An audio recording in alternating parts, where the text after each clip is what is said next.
So a warning to people, thank you, a warning to people, if you don't want to be seen, this is where you stop your video, please. Thank you. Michael, over to you. Okay, thank you very much.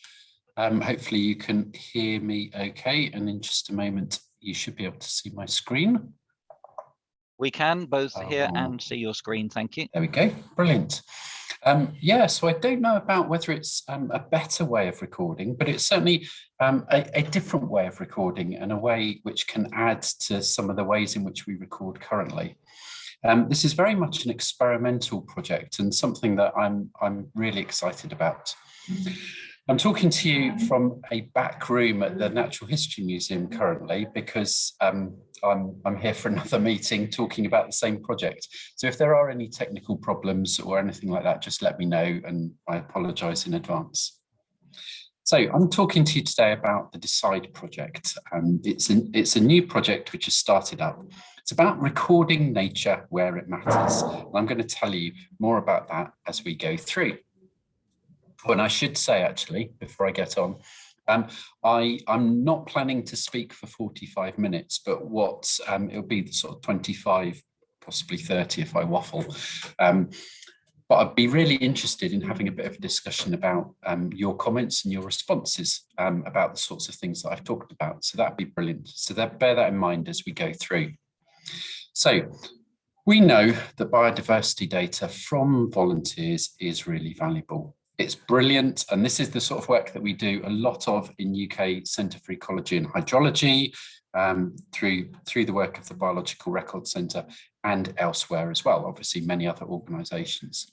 So it's really valuable for assessing the state of nature. What we want to know is how nature's doing, hopefully highlighting some of those success stories and where policy has made an impact, management changes have made an impact, but also hopefully holding to account those who are making decisions when we keep seeing these continual declines. The other really important thing, which can be a bit overlooked, is that recording nature, recording biodiversity is really valuable because of the benefits that it gives us as recorders. And I've done some work last year, a large experiment called Nature Up Close, which was actually looking at this. We know that engaging with nature is good for us, but does actually going out recording nature, is that good? And the answer is yes. It gives us all of those benefits through well-being and things like that from any other sort of engagement with nature as well. Often when we think about recording biodiversity, butterflies, whatever it might be, we often think about recording in this way. So you go from the structured sampling, and this is often regarded as the sort of gold standard. This is the sort of thing which happens to be done by volunteers rather than paid professionals. And boy, do volunteers do an amazing job in terms of the high quality of data. Butterfly Monitoring Scheme is an example of that, going out to set locations and recording regularly. So you follow that protocol and you revisit sites. The other sort of extreme is the unstructured recording. You can download an app or go out with pencil and paper or whatever you want, wherever you want, and record and get the joy and the benefit of recording. And then your records can go on to support the sorts of trend analyses and things like that I've talked about. It requires a bit of stats to make good sense of those data, but it can be done. In the middle, there's something where you've got something like the big butterfly count. So you have got a protocol. You're asked to do something, count butterflies for 15 minutes, but you can still take part wherever you want. All of these are great and brilliant. But one of the challenges is, does where you take part actually match with where the records are most needed? Often we'll be taking part in nature reserves, or we'll be taking part in gardens or places local to us. Where are the records most needed? And should we be going out to collect data there? And this is important. We know that this unstructured recording is increasing. If we look at iRecord as a platform, and I know that much recording goes on outside of iRecord. If we look at that as a platform, it's increasing rapidly. Some of that will be people who are existing recorders using that as a tool, but some will be new. A lot of it will be new recorders coming into recording. You can see that over the course of those 5 years, the numbers of users sharing data with iRecord has increased 300%. But we also know that that sort of unstructured recording is spatially really uneven. So we've got that map there, that sort of weird map of the UK, where the size of the different vice counties are scaled by the number of records that we've got on iRecord. And you can see that the number of records in Scotland is tiny compared to the number of records in Southeast England in particular. But when we zoom into the local scale, we also see this spatial unevenness. So there's a little snippet of iRecord data, butterfly iRecord data from around Amersham. And you can see the sorts of places where people go to record. There are parks and rivers and footpaths and things like that. But there are large areas of the countryside, even very locally there, where we haven't got any records of butterflies within iRecord at least. So the thing is that when we look at this unstructured recording, all records are valuable. As long as they can be verified and they are correct. But the thing is that we don't simply need more and more records. What we really need, for all those reasons that I talked about earlier, in terms of policy and trend analysis and all these other things, used for decision makers, is we need more informative records. So the big question is how do you choose where to go to make your records more informative? And actually, even the question before that is, would you like to go to places to make your records or to make more informative records for use in decision making and policy and things like that? I think sometimes the answer will be no. I just want to go to the nature reserve, which I always go to, and have a great time and engage with nature. And sometimes the answer will be yes. I'm willing to go out and do a bit of exploration. And this is what the Decide project is about. But before I launch into that, I did want to talk about one project which we've run.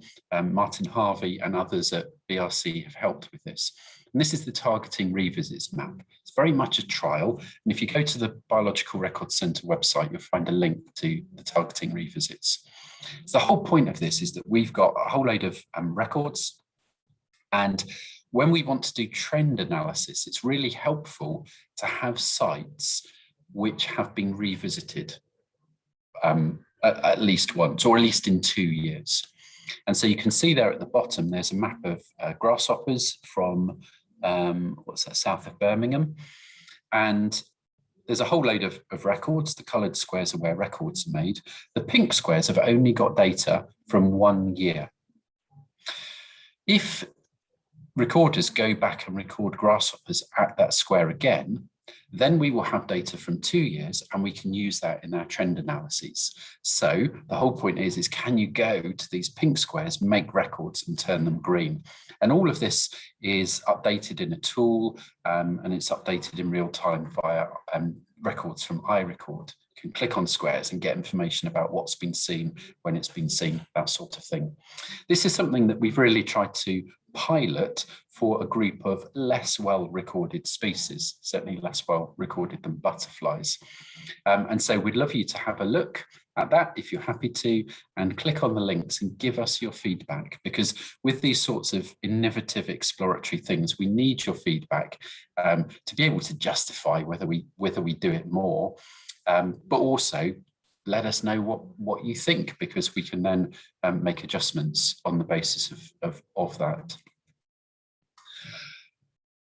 And so now into the Decide tool. Decide tool is the Decide project is very much a project where we are looking to co-design with recorders like you and actually with data and users. And so I'll take you through a bit of what we're doing in the Decide project. One of the key aspects to Decide is that we've produced this tool. It's a trial tool for now, but it's around this basis of the question is, do you want to discover new places to record wildlife? Do you want to record nature in the places where it matters or where the data, the information matters most? thing to do, explore the decide tool, and it shows the places that we've identified as high priority for recording. Choose one of those places, go and visit, and then you can record using the existing ways that you record. This is not a tool for recording, it's a tool that we're interested in whether it's or how it supports recorders deciding where to go to make records. It's, I should acknowledge the funders, it's funded by the Natural Environment Research Council, and we've got a really interesting multidisciplinary team with ecologists and data scientists. We've got social scientists and a range of different butterfly recorders and moth recorders have been interviewed and been involved in this process. We're thinking about data communication, the best principles of visualization, and some cool computer science, which I'll talk about in a moment, working with a range of partners as well. So the key thing about this is that, as I said, we don't simply want more data, but we want the data to be more informative. We need the records to be more informative. So raw data and dot maps are great. No getting away from that. They are brilliant. They're especially good for well-recorded sites and for proving presence. So if you've got a dot on the map, you can say that someone definitely has seen, in this case, smooth newts in that place in London. But the trouble is that they're incomplete. So those places where we haven't got records, we don't know anything about the status of smooth newts in those places. And the other thing is that even in this map here at 1 kilometre, and I know a lot of butterfly recording is done at tetrad or 1 kilometre scale now, there's still a lot going on within a 1 kilometre square. And if you're thinking about local councils trying to make decisions about nature, 1 kilometre is actually a massive area. There's a lot going on in that area.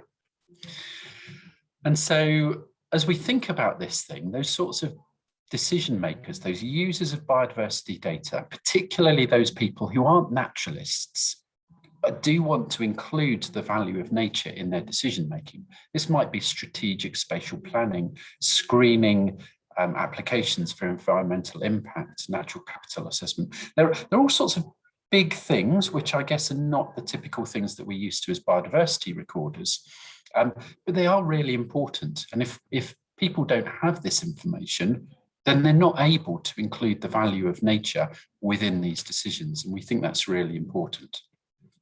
So one of the solutions to this problem of incomplete and maybe not sufficiently fine scale is to use modeled outputs rather than the raw data for this particular purpose. And so then it becomes a question as to not simply where are there gaps in the map, where can we go out to gap fill, as is often the case with things like atlasing, but instead it's asking recorders where to record to optimally improve the models, which is a slightly different perspective. So what are we doing with this? Well, we're taking a whole load of data on climate, habitat. A lot of this comes from Earth observation, so the latest satellite data, which can be done at really, really fine scale, down to well within a hectare, so 100 meters square.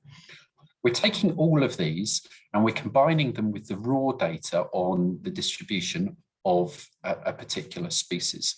And we can then come up with predicted distributions. This sort of modeling, it's called species distribution modeling, has been around for quite a long time, but there's still a lot of work to do to really nail down and make these models really good. But what we're trying to do is do this for a large number of different species. And what we get then is we get two different outputs from these models. One is we get the predicted distribution, where we think the species is, which then we can judge to see whether we believe it or not. But the other thing that we get is we get uncertainty associated with that. So there'll be some places where we're really certain, according to the models, that the species is, or really certain that it isn't. And there'll be other places where from these models, we just don't know. And those are going to be places where there's greatest priority to get data get data in the field, and that's where volunteers we think can help. So what do we do then? We've got this circle on the left, which is a segment of part of Britain where we have uncertainty. And what we've done is we've stacked that across all the different species that we're interested in the case of butterflies and day-flying moths. So we're trying to look at where we think the species, where we think the models are least certain. We can then also look at where observations have already been made and overlay those two together. And that gives us these places where there's going to be greatest priority for recording if you're keen to go out and record in this way. One of the things that we've done as we've gone through this project is we've very much co-designed it with recorders. This is not about some sort of ivory tower thing where we're trying to go, oh, this is what everyone should be doing. No, it's much more about looking for the best of both worlds, looking for those opportunities where we may be able to support people's motivations to record, where they want their records to really count. And we're then saying, well, here are the places where your records will particularly count. So we've had this roadmap where we've been having iterations of the tool already as it's been going out. I think there's been 3 major iterations. This has been informed by interviews with recorders, working with a focus group of people, and also feedback on the tool itself. All of this genuinely is informing our priorities and the design of the tool. As I said, in the first year, we've been focusing on butterflies and day-flying moths. And so we've got this where you can look and you can explore the map and you get a 5-kilometre radius around any particular site that you're interested in. The colours will indicate something about the highest priorities for recording. And then we've also got this idea where you can get suggestions and it will give you little pins. This is something that we're exploring, so we're really, really open to suggestions as to how we improve this. And if you click on a pin, then automatically you can get a bit of information about that pin. Those pins are in places which are accessible, and it tells you something about how species rich we think it's likely to be.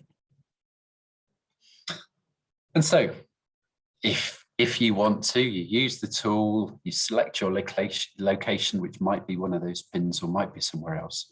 And then what do you do? Well, what the ask is that you go to that place and you record at that selected location using your usual tools. Obviously, being part of Biological Records Centre, I would heartily recommend iRecord. We're also partnering with folks at the Open University who produce iSpot as well. But you can use whichever tools you want to make those records. Ideally, what we'd like you to do if you do this, and this is good practice for any sort of butterfly or moth recording, is record all the species that you see. That's really helpful then for the modelling that we can do. The other thing that we're doing is, as I said, this is all about where records are most needed for those decision makers. And so we're just in the early stages of developing a tool for decision makers so that they can access some of the outputs from these models, the comprehensive fine-scale biodiversity information.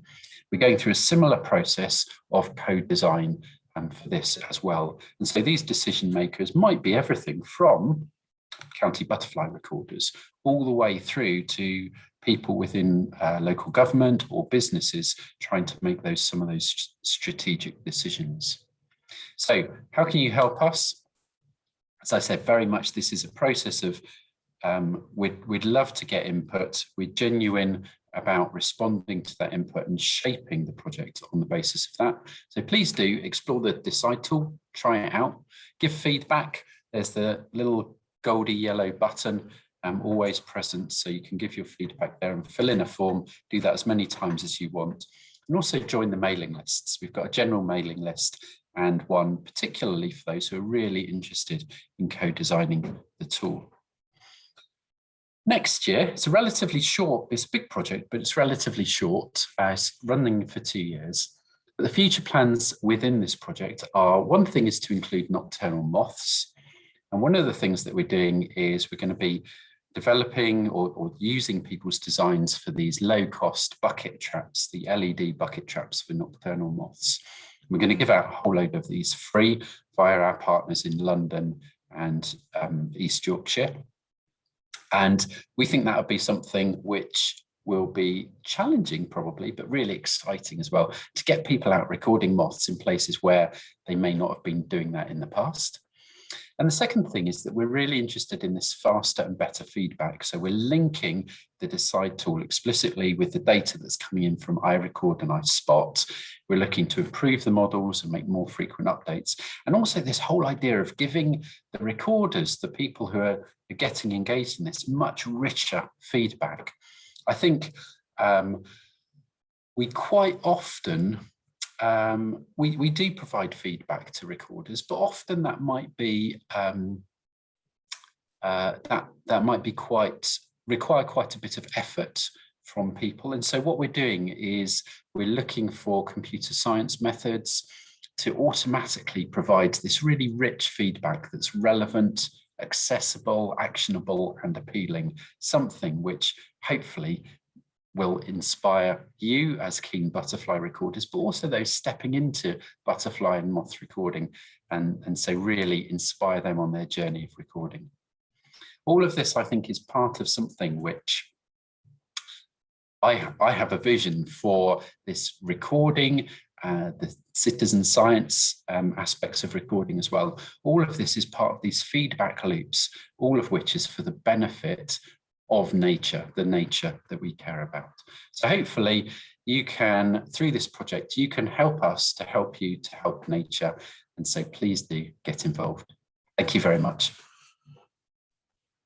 Thank you, Michael. That was fascinating. And I think that sounds really good. We're having an internal discussion within the committee of the Upper Thames branch about the type of recording we do and whether all of it is as useful as it might be, considering the amount of time that goes into it. And this could be a really helpful way forwards. Can I ask 2 questions myself? I'll be greedy and jump in straight away because I've got the mic. I'll stop sharing, shall I? Yes, by all means. The first question is, can we place your Decide tool anywhere within the UK that we want, or is it only looking at certain areas? It's Great Britain at the moment. Right. You can search anywhere within Great Britain. And next year, so currently it's not seasonal, so it doesn't take account of when you would like to record. But that's one of the things actually that we'll be bringing in next year, so that you can say, actually, you know what, I'm going to West Scotland next July. I'd love to think about the best places to go recording there. Right. Well, thank you for that. And the second question, you were talking about the proven benefits of recording for people's well-being. Do you know whether it's better if people record and submit records, and then supplementary, whether it's better if they submit records and get feedback? Because there's 3 different levels of recording in a way. There's people record things but keep it in a book and then never tell anyone. Yep. People who record and submit. People who record, submit, and then check to see whether their records have been used in any way. Yeah. And I think what you're touching on there are the many different levels of motivations that people will have. And so for me, I know that sometimes actually I just want to go out and just enjoy nature, butterflies, whatever it might be. And sometimes in particular, those aspects of using technology, taking photographs, submitting the records, on reflection once or twice has got in the way of me getting the benefits of enjoying nature.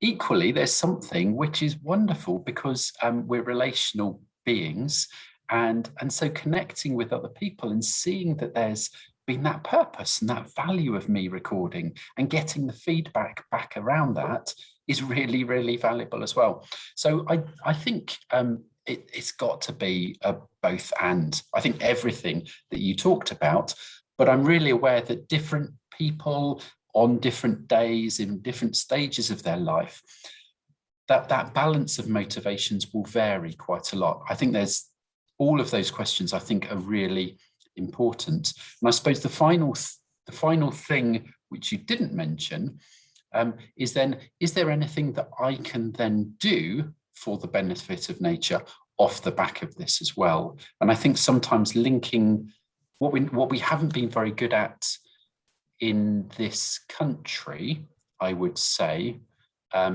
is linking that explicitly back to, and what should I do? The so what for me as well as for others.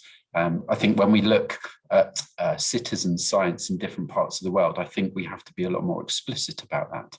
So it all just adds to recorders' life, or the recording life's rich tapestry. Thank you. That was a very intelligent answer, and I think that the beauty of going out just to be in nature and enjoy it is something that sometimes we do lose sight of when we're trying to get records, and we need to remember that it can be really good to sometimes have a day off from taking out your phone and tapping in all that data. Brilliant. Yeah. And just to say, I was delighted this year on 2 occasions, people got in touch with me having been out somewhere they hadn't been previously and finding species they were unexpectedly coming across, rare species, and then off their own back getting in touch with a landowner and saying, did you know you've got this? Would you like a visit from the Butterfly Conservation Branch to talk to you? And that's precisely the end point that we're trying to get more and more people to take on. It's a bit frightening to go and talk to a landowner because they might say, what were you doing there? Rather than thank you for telling me.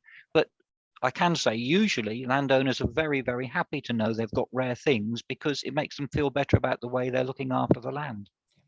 So I agree with you entirely, Mike. And now I'm going to be quiet because I bet there's other people with questions and I've had more than my fair share. So unmute yourself, please, if you'd like to ask a question and ask away. Could I dive in, Nick?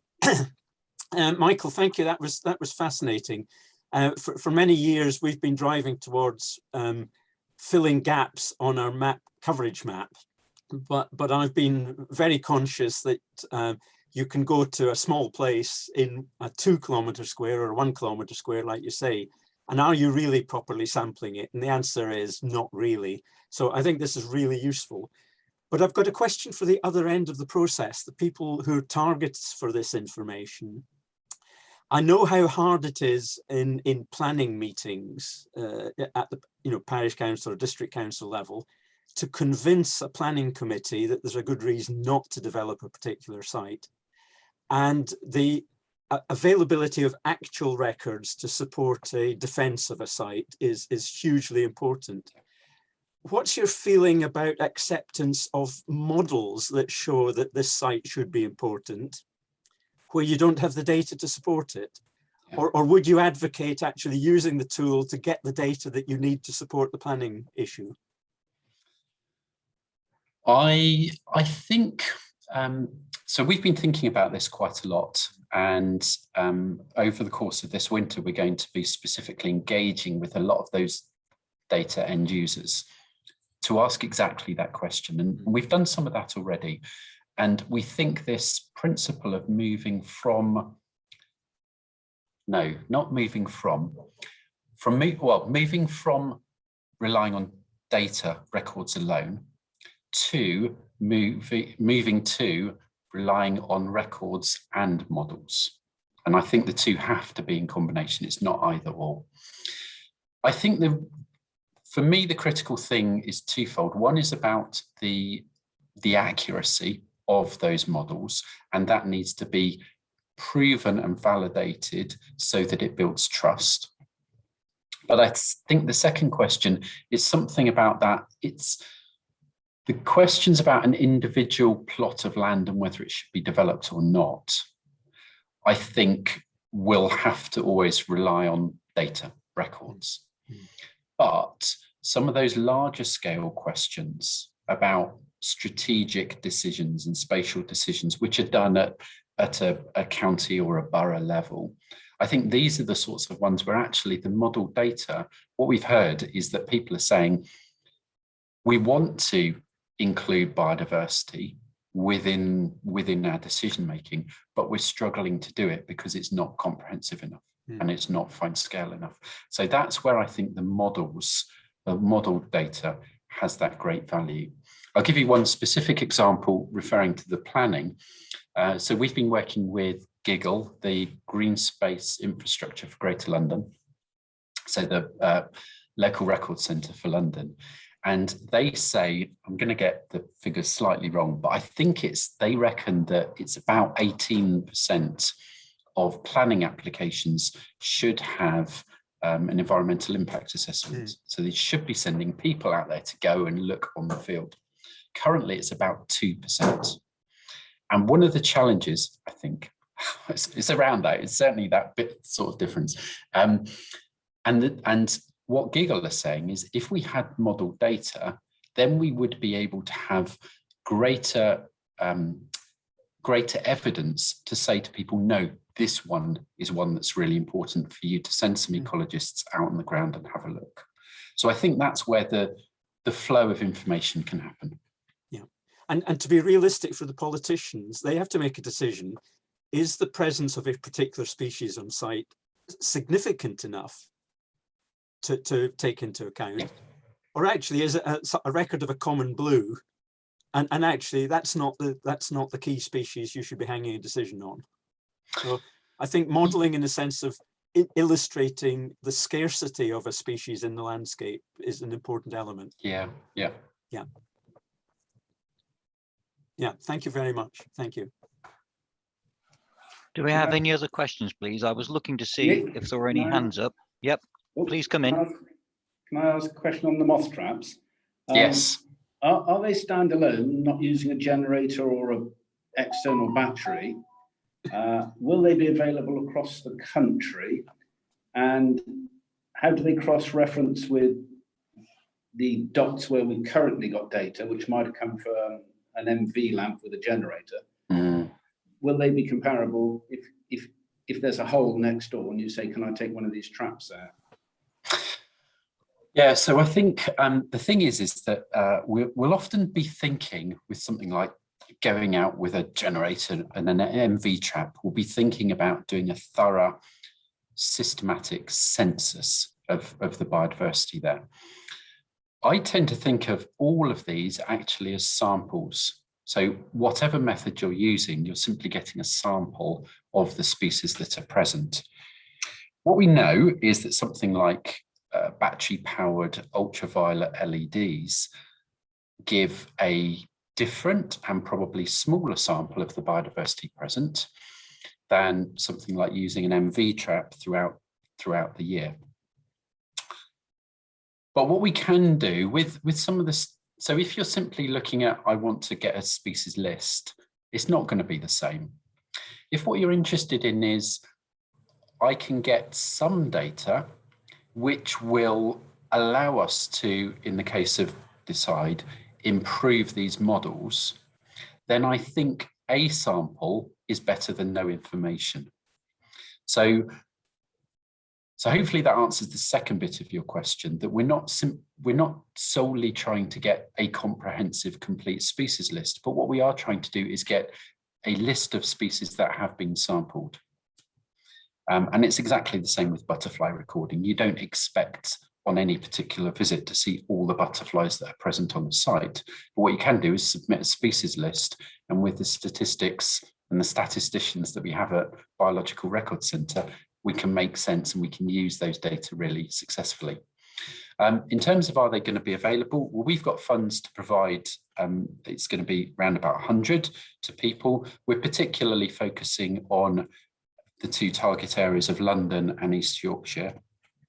But these sorts of things, there are designs online, so that people can make them something that will popularise. The ideal is that they're going to be running from the power pack, the sorts of things that you can use to charge mobile phones.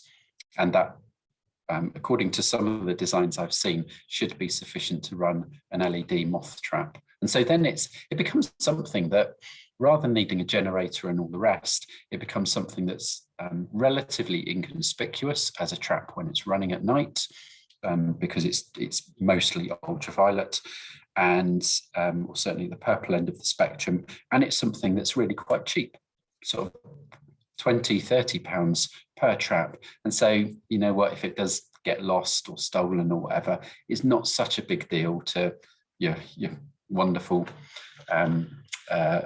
battery powered trap, which you don't want to leave out overnight in wild parts of the country. Does that answer your question? Okay. Yeah, I think it does. It was just Is there going to be a link to find out where we can find the blueprints for these moth traps? Yeah, that's something. There are designs around online. I think people have been exploring it quite a lot and finding some challenges and some real successes. And it would be something that, yeah, we'd like to popularise more and more, because I think it can be really effective. Yeah, it'd be just nice to have an authenticated design that you're happy with, that will give a standardisation of the data. Well, we can try. Okay, thank you. Thanks, Graham. Thanks, Michael. Any more questions, please? Yes, I would like to find out a little bit about how you're disseminating the information about your project, and to whom. Is it going out as a sort of national thing, or just to selected groups? We have been trying to grow it organically over the past, grow grow the publicity about the project organically over the past summer. What we didn't want to do is raise people's expectations too high, too early. And so we've been gathering people to be part of this co-design group and the mailing list. And I hope that over the course of the winter, this is one example, of course, where we're trying to let more people know about the project and about the potential of the project. We know that winter's not a great time for recording butterflies and moths, but hopefully people over the course of the winter can actually explore it, give us that feedback in this planning time for the next summer. It's a principle and it's a way of recording that I would love to see develop more and more in the future. It just won't be possible to do it all in the 2 years of this particular funded project. So on that point, does the project end at the end of next summer? Yes, well, next winter, yes. Next winter, right. Yeah, yes. But the tool will be running thereafter. We're not going to suddenly shut down the Decide tool. And we are actively searching for funds to continue this and develop this, because I think it is so important in the ways, and it's, as I said right at the beginning, it's not about replacing the ways that we currently record, absolutely not, but adding to. And it might be something where, one of the questions that we're asking within the project is, so if you go out for a set number of days or half days per year out butterfly recording, does something like the Decide tool, how much of your recording effort would you switch to being inspired by going out to places highlighted by the Decide tool? And possibly will the Decide tool also encourage recorders to go out and do more recording? And that's not to put pressure on those people who already do loads and loads of recording. For those people who do a bit, then this actually is a slight sense of possibly gamification here. And if you get that feedback where this place which was a yellow blob on the map suddenly becomes dark because you've submitted records and it's seen that your records are in iRecord and it adds to it, hey, that's brilliant, isn't it? And suddenly it's that sense of, oh, can I try and fill off all the yellow blobs in my particular area? And so I think this sort of, all this way, as I say, it sort of adds to the richness of the ways in which we can record and engage with recording. Right, thank you. Thank you. Any more, please? I would just add to that, Michael, that we have within our branch, I know, a small core of recorders who are very keen to fill in gaps, and I think who might be more responsive to this, say, than the people at the more casual end of the spectrum. So I think it's got legs. Yeah, but it is something that we are actively exploring within this project as well, because we think that there'll be some recorders at the more casual end for whom this will also be something that's really appealing. Not for all, that's fine, but for some of them, we think it could really go. So, and of course, the one other thing is that it also doesn't replace some of the more structured surveys that have gone on. I think within Upper Thames, things like searching for eggs of brown hair streak, which can be done in a very structured way. And I know that in Surrey, they've done quite a formalized way of searching for things like white letter hair streak as well, and done that in almost an experimental design. And all of these sorts of things add as well. Yeah. I think it will be particularly important in the far-flung parts of Britain, where actually we've got very low densities of recorders, and people do ask the question, where's the best place to go to add something to our knowledge? Absolutely. Yeah, completely agree with you. But the way that we've designed the tool is that it's always going to be, within the view that you've got, it's always going to be relative. Yeah. So you're always going to be informed whether there's heaps and heaps of recording there already or hardly any. Yeah. You're still going to be directed to the places which are most important within that small region. That's very good. We've still got a few minutes. If there is another question, there must be people with questions, surely. This sounds so fascinating to me. I can think of lots, but I've already asked two, so I'm not going to jump in again. Someone's off mute. Can I just ask, do you think it might provide an opportunity for engagement in these under-recorded areas? Not just, or are you more focused on people who are recording already? Within this particular project, our target audience has been those who have been doing more recording. And I suppose one of the interesting things is you might ask, why have we focused on butterflies? Because there's loads of butterfly recorders already, and it's partly for that reason. So I think one of the interesting things will then be in less recorded groups, how we can go on and maybe encourage recording in those particular groups as well. So that has been our target. I think there's a range of other different approaches that seek to bring people into that recording journey, and some of those will be right at the early stages of how you make records and how you identify butterflies and sort of all the rest of it. So that's been our target, but I think it's got potential. I think it's got potential for those less active or less experienced recorders as well. I think also, if I might add, Michael, I think there's another dimension to it, which I think you refer to slightly. It might guide us to the most important places to do conservation work. Yes. Yeah. All right, well, I'm going to chip in. This isn't necessarily the last point, because if there's a question formulating in someone's head, but just to remind everyone listening that at the moment we are at the point of the year where it is so important to send in all the records you've got. If people like CEH, Biological Record Centre, are going to make sense of the data, they need it now, really.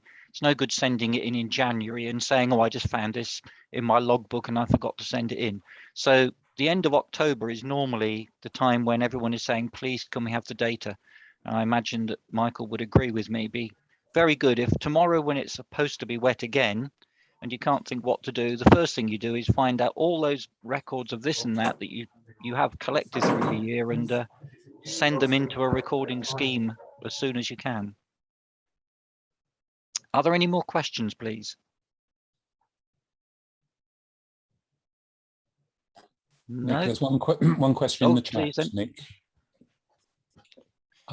which I can't quite see the name. I think it's from Gillian, who says that I tried to record in my 10-kilometre square. How would this system affect me?